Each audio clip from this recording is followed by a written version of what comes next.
Hello students, welcome to my YouTube channel, and in this video I'm going to talk about the selection process for India's best MBA college, that is IIM Ahmedabad. तो IIM Ahmedabad का अगर आपके पास call आया है shortlisting का, तो I must congratulate you and after that it is your responsibility that you must prepare in the best possible manner to get the final offer letter. तो किस तरह से आपका सिलेक्शन प्रोसेस होता है, कौन कौन सी चीज़ें हैं जो आपको टेक केयर करना है, कहाँ पे आपका चीज़ें जो है वो एड ऑन वैल्यू होते हैं, वो सारी बातें हम लोग यहाँ पे करेंगे। And this is of course for the 2026 to 2028 batch, because 2025 का जो कैट का एग्ज़ाम है उसमें IIM अहमदाबाद ने अपने बेयर मिनिमम जो कट ऑफ है उनका बार जो है थोड़ा रेज किया था। राइट, चलिए शुरू करते हैं। तो this is the selection process और द एडमिशन प्रोसेस। तो सबसे पहले क्या 2025 का एग्जाम वेरी इंपॉर्टेंट, उसके बिना तो हो ही नहीं सकता। जो फॉरेनर स्टूडेंट्स हैं उनको जीमेट वगैरह का पेपर के थ्रू होता है। उसके बाद शॉर्ट लिस्टिंग होती है।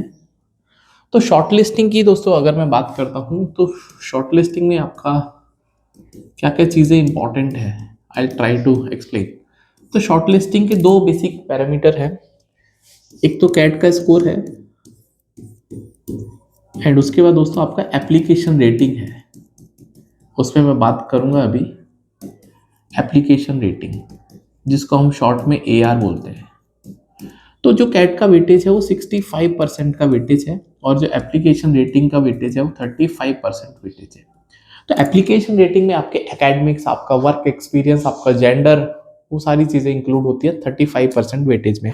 It is not like just calculation कि आपका कैट का स्कोर आपको पता है, आप उसका 65% कैलकुलेट कर लेंगे, आपका एकेडमिक्स हो जाएगा। उसके बाद भी बहुत सारे पैरामीटर्स होते हैं कि आपके पूल में जो एप्लीकेंट्स हैं कितने हैं, उनके परसेंटेज कितने, उनके परसेंटाइल कितने हैं और उनका एवरेज टोटल कितना बनता है। बहुत एक कॉम्प्लेक्स प्रोसेस है। तो मोटा मोटा हम ये समझ सकते हैं कि कैट का जो वेटेज है 65% है, एप्लीकेशन रेटिंग 35% है। इसके अलावा जो इंटरनल कैलकुलेशंस हैं जहाँ पे वो लिखते हैं कि जो आपका पूल है, लाइक अगर आप इंजीनियरिंग बैकग्राउंड से हैं तो जो भी एप्लीकेंट्स हैं इंजीनियरिंग बैकग्राउंड्स के जिनके साथ आप compete कर रहे हैं, उनका परफॉर्मेंस कैसा है आपके रेस्पेक्ट में, उनके रेस्पेक्ट में दैट इज टॉप 50 का परफॉर्मेंस कैसा है, वो सारी बातें वहाँ पे कैलकुलेशन के थ्रू वो कंसिडर करते हैं। उसके बाद एक कंपोजिट स्कोर निकालते हैं। राइट, तो अगर यहाँ पे हम कंपोजिट स्कोर की बात करेंगे जिसको हम शॉर्ट में CS लिखते हैं, तो कैट का 65% होता है दोस्तों उसमें और AR का 35% होता है। एंड ये उसके बाद ठीक है विथ सम इंटरनल प्रोसेसेस। ठीक है, इंटरनल प्रोसेस भी होते हैं कुछ कैलकुलेशन के, ऐसा नहीं है वो डायरेक्टली रिवील कर देंगे। राइट, ये होता है। तो उसके बाद दोस्तों जब नेक्स्ट राउंड का होता है उसमें नेक्स्ट राउंड में हमको मिलता है देखने that is analytical writing test और उसके बाद PI होता है। तो ये जब हो जाता है उसके बाद फाइनल स्कोर आपका बनता है फाइनल कंपोजिट स्कोर, जिसको FCS बोलते हैं। उसके बाद आपके पास एडमिशन ऑफर आता है। अगर आप उस ऑफर को एक्सेप्ट करते हैं तो you will be getting the offer letter final that you are going to be post graduated from IIM Ahmedabad. Right, और अगर रिजेक्ट करते हैं तो we can not do anything about. Right, तो ये बेसिकली आपको शॉर्टलिस्टिंग का पता है कि अगर आपके पास शॉर्टलिस्टिंग कॉल आया है तो इसका मतलब इस कंडीशन पे आप खरे उतरे हैं और जो आपका पूल है उस पूल में जो भी एप्लीकेंट्स हैं उसमें आपने एक्स्ट्रा ऑर्डिनरी है आपकी परफॉर्मेंस, अभी आपके पास कॉल आएगा। राइट, ये समझ में आता है। तो कैसे क्या क्या बेसिक रिक्वायरमेंट है उसको समझते हैं, क्योंकि सबसे पहला होता है कि आपका बेशक कैट का परसेंटाइल कितना भी हो उसमें आपका सेक्शनल कट ऑफ ही इंपॉर्टेंट होता है। तो फॉर द ईयर 2026 टू 2028 जो general category overall cut off है 95 है, sectional it is 85, NC OBC 90 80 और उसके बाद SC कैटेगरीज में 60 मतलब 75 is the sectional, 85 is the overall और ST में इट इज 75 एंड 65। और अगर हम इसको PWD की बात करते हैं that is person with disabilities में, तो कैटेगरी वाइज में आपको 10-10 कम कर देना, मतलब यहाँ पे 85, यहाँ पे 75, यहाँ पे 80, यहाँ पे 70, 10-10 कम कर देना, तो आपको PW का भी मिल जाएगा that is criteria. I hope it is clear. Right, अब उसके बाद जो एप्लीकेशन रेटिंग है ना, तो जो मैंने आपको बताया था अभी एप्लीकेशन रेटिंग जिसको हम AR बोलते हैं, तो AR में दोस्तों कैसे कैलकुलेशन होता है उस पर थोड़ा बात करते हैं।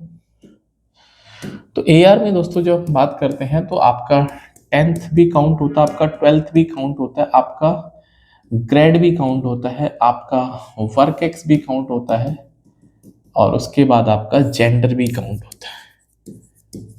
तो तब जाके आपका 35% का क्राइटेरिया फुलफिल होता है। 35% में ये 10% है, ये 10% है, ये 10% है एकेडमिक्स, और उसके बाद ये वर्क एक्स 5% है।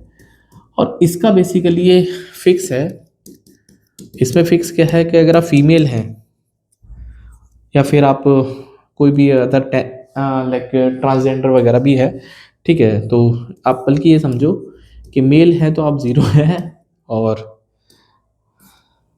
मेल के अलावा ऑल अदर। तो अगर आप मेल के अलावा कुछ भी हैं तो आपको 3 number as a bonus marks मिलेंगे, मतलब जेंडर डाइवर्सिटी के नाम। तो ये बेसिकली एप्लीकेशन रेटिंग है। तो अब इसमें हमारे 35% को कैसे कैलकुलेशन किया जाता है, कैसे कैलकुलेट करते हैं, उस पर बात करते हैं। तो सबसे पहले जो 10th है वो तो विदाउट एनी डिफ्रेंशिएशन होता है। 10th is 10th for all the students. वहाँ पे ह्यूमैनिटीज कॉमर्स का कोई रोल नहीं है, बस वो तो ऐसे ही तीनों टेबल मैंने डिफरेंट किया है। बट अगर 50% से कम नंबर है तो 1 मिलेगा, और 90 से ऊपर है तो 10 मिलेगा। 75 to 98 मार्क्स है, 65 to 75 5 है, और 55 to 65 3 नंबर है, राइट। तो आप अपना देख लेना, बट लोअर साइड पे जाने कोई सेंस नहीं बनता है भाई। अगर हमको कॉम्पीट करना है तो आपको परसेंटेज अपने अच्छे प्रोफाइल देखना पड़ेगा। देन उसके बाद हम लोग 12th की बात करते हैं। तो 12th में डिफ्रेंशिएशन शुरू होता है कि आप कॉमर्स बैकग्राउंड के हैं, आप साइंस के बच्चे हैं, आप ह्यूमैनिटीज़ के स्टूडेंट हैं। तो जो साइंस वाला बच्चा है उसके 55% से कम नंबर या इक्वल भी होने पर 1 नंबर, और 90 से ऊपर उसको 10 मिलते हैं, 80 to 90 पे 8 मिलते हैं। बाकी आपके पास एक कैटेगरी में है। 50 से नीचे अगर आप कॉमर्स बैकग्राउंड के तो 1 नंबर मिलता है। यहाँ देखो 5% का डिफरेंस हो गया सीधा सीधा।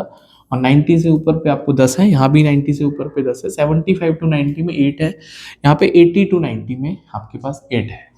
ह्यूमैनिटीज़ में थोड़ा बेनिफिट ज़्यादा होता है कि 45% या उसके नीचे भी नंबर है तो 1 नंबर मिलेगा, और 85 से ऊपर पे आपको 10 मिलेंगे। यहाँ पे 90 से ऊपर पे 10 है, 85 पे ऊपर है तो 10 मिलेंगे, और 75 to 80% आने पर आपको 8 मार्क्स अलॉट किए जाएंगे। तो यहाँ पे 10% 10th का रहा और 10% 12th का रहा। आफ्टर दैट वो आती है बारी ग्रेजुएशन की। तो ग्रेजुएशन की जो डिग्री है वो अलग अलग आई कैन से टेबल्स में उन्होंने जस्टिफाई कर रखा है। तो पहली टेबल AC1 की मिलती है ना।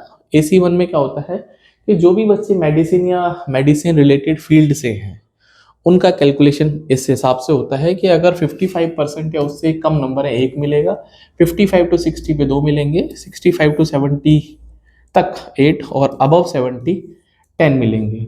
AC2 जो कैटेगरी है उसमें I have written that chartered accountancy, cost and work accountancy, मतलब जो कॉमर्स रिलेटेड जो बच्चे हैं बीकॉम को छोड़ के, जैसे कोई बच्चा CFA करता है, चार्टेड अकाउंटेंट करता है, वो सारा यहाँ पे लिखा हुआ है। CMA कॉस्ट मैनेजमेंट अकाउंटिंग वगैरह, that is fellow of the institute of actuary of India, company secretary वगैरह, ये सब इसमें इंक्लूड होता है। तो अगर आपका 50 या उसके इक्वल है 1 नंबर मिलेगा, एंड 63 से अबव 10 मिलेंगे, 63 से अबव, और 57 to 63 में 8 marks will be given. And if I talk about AC3 में दोस्तों आपके पास कॉमर्स रिलेटेड जो फील्ड है, इकोनॉमिक्स हो गया, finance and management related degree, जिसमें मैं बात करता हूँ BA की बात कर सकते हैं, जिसमें मैं BF की बात करता हूँ, BBA की बात करता हूँ, BBI की बात करता हूँ, BBM, BBS, ये सारे के सारे जो फील्ड्स हैं इसमें आपको AC3 में कैटेगराइज किया गया, और इवन BCom वगैरह को भी, ठीक है। तो BCom हो गया, BFIA हो गया, BFM हो गया, फाइनेंस होटल मैनेजमेंट वगैरह सब। तो 55 से इक्वल 1 नंबर या उससे नीचे पर, 80 से अबव 10 है, और 70 to 80 पे 8 नंबर है, 65 to 70 पे 5 नंबर है। After that there are other 2 categories also. एक तो है इंजीनियरिंग का, ये सबसे ज़्यादा प्रचलित होता है इंजीनियरिंग, और उसके बाद इंजीनियरिंग में आपको 60% या फिर उसके इक्वल पे 1 नंबर है, और 85 से ऊपर आपको 10 नंबर मिलेंगे, और 75 to 85 पे 8 है, और 70 to 75 पे 5 है। तो ये इंजीनियरिंग के जितने भी बच्चे, BArch हो गया, BE हो गया, BIT हो गया, दैट इज ये सारे के BSc इवन इंजीनियरिंग यहाँ पे। और अगर आपके पास कोई भी ऐसा ग्रेजुएशन है जो कि इन पांचों लिस्ट में कहीं नहीं है, तो आपको AC4 को काउंट करना है। AC5 में कौन आएगा? AC5 में आपके पास जनरल ह्यूमैनिटीज वाली जो डिग्रीज हैं, डिज़ाइन हो गया, एजुकेशन हो गया, फैशन हो गया, technology, law and rural studies, ये सब आती है AC5 में। तो 50% से नीचे पर एक नंबर है, 50 to 55 पे 2 है, 55 to 60 पे 3 है, और अबव 75 पर आपको 10 मार्क्स मिलेंगे। तो 30% हो गए। अब उसके बाद बचा है वर्क एक्सपीरियंस। तो अगर आपका वर्क एक्सपीरियंस 12 महीने से कम का है तो आपको मिलेगा 0 नंबर, और 12 मंथ से लेके 36 मंथ, मतलब आइडियली जो होता है वो करीब 2.5 साल 3 साल होता है। तो उसमें आपको ये एक फॉर्मूला आपको बता रखा है। अब ये फॉर्मूला कैसे बोलता है कि मान लेते हैं आपके पास 20 मंथ का वर्क एक्स है। तो what you have to do, आपका जो वर्क एक्स का स्कोर कैसे निकलेगा, दैट इज इस टोटल में से 20 में से आपको 11 माइनस करना, जो भी आंसर आएगा उसको 0.2 से मल्टीप्लाई करना, ये मल्टीप्लाइंग फैक्टर है। तो ये बनेगा दोस्तों दैट इज 9 इंटू 0.2, तो यहाँ पे आपको 1.8 नंबर मिलने वाले हैं। तो 20 महीने का जो एक्सपीरियंस है वो आपको सिर्फ 1.8 नंबर देने वाला है। और अगर मैं दोस्तों बात करता हूँ 36 मंथ की, तो 36 मंथ में आपको 11 माइनस करने हैं और इंटू 0.2, तो ये बनेगा 25 गुना 0.2, तो 5 मार्क्स आपको यहाँ पे मिलेंगे। तो 36 मंथ का आपके पास वर्क एक्सपीरियंस है, तो आपके नंबर मिलेंगे 5, और उसके ऊपर भी इवन 5 ही नंबर इन्होंने असाइन कर रखे हैं। पहले कुछ डिफरेंट था बट इस बार 5 है। उसके बाद जब आपका ये सब कंप्लीट होता है तो आपका AR जो है वो 35% हो जाएगा। ठीक है, मैंने AR के बारे में बात करी थी, कहाँ गया AR? ठीक है, तो ये हमने सब कुछ देख लिया। अब उसके बाद क्या होता है, जो नेक्स्ट राउंड है उसमें आपका PI वगैरह होता है। ठीक है, अब देखो उस पर क्या होता है। तो उसके बाद PI plus analytical writing test, and उसके बाद आपका आता है फाइनल कंपोजिट स्कोर, जिसको हम FCS बोलते हैं। तो फाइनल कंपोजिट स्कोर जो कि PI के बाद आता है, AWT के बाद आता है, उसमें कैसे कैलकुलेशन होता है, तो आई विल टेल यू कि आपके पास जो चीज़ें हैं वो थोड़ी डिफरेंट है। PI की जो वेटेज है वो 50% है, सबसे ज़्यादा मतलब वेटेज है PI। तो PI बहुत अच्छा होना चाहिए, एक्स्ट्रा ऑर्डिनरी होना चाहिए, then only you have the chances कि अगर आप थोड़ा सा यहाँ पर भी लैग करते हैं पिछले सब चीज़ों में, तो आप PI पे उसको कंसोलिडेट कर सकते हैं। और उसके बाद है आपका राइटिंग एबिलिटी, इसमें आपके 10% है।